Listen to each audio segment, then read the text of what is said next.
Tagumpay para sa ilang labor groups ang pagsasabatas ng Freedom of Association Guidelines sa Pilipinas. Kasunod ng paglagda ni Pangulong Ferdinand R. Marcos Jr. Yan ang ulat ni Bian Manalo. I was given the permission and privilege by the Executive Secretary to announce that the Freedom of Association Guidelines has been elevated to an executive order. Ganap ng isang batas ang Freedom of Association Guidelines sa Pilipinas na inaprubahan ng Interagency Committee na nilagdaan ni Pangulong Ferdinand R. Marcos Jr. kamakailan. Isusulong nito ang karapatan ng mga manggagawa na makiisa at bumuo ng unyon na siyang magiging tulay sa pagitan ng mga empleyado at employers. Tutugunan nito ang umano'y mga paglabag sa trade union rights, paiigtingin ang pagpapatupad ng labor laws sa mga lugar paggawa at maging ang paglaban sa child labor. Positive building measure ito.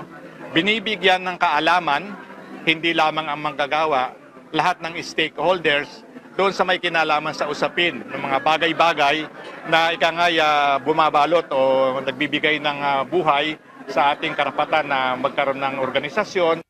Tagumpay namang maituturing para sa National Trade Union Center ang pagsasabatas ng Freedom of Association Guidelines na matagal na rin nilang ipinaglaban. Pagpapakitaan nila ito ng pagprotekta ng gobyerno sa karapatan ng bawat manggagawa at pagpapahalaga sa boses ng mga unyon at asosasyon.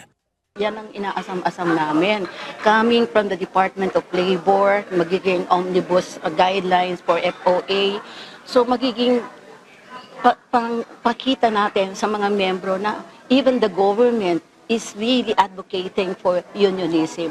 Dapat nga isipin nila that is a positive thing because there is an engagement between the workers and the management or even the workers and the government.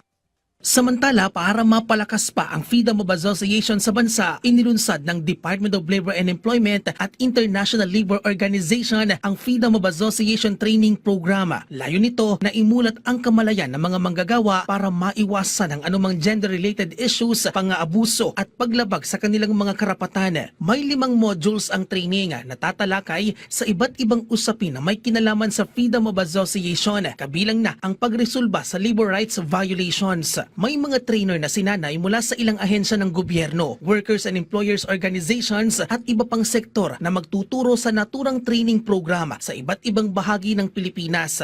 Ang naturang proyekto ay pinondohan ng gobyerno ng Canada at European Union na nagkakahalaga ng 2 million Canadian dollars o katumbas ng mahigit 82 million pesos.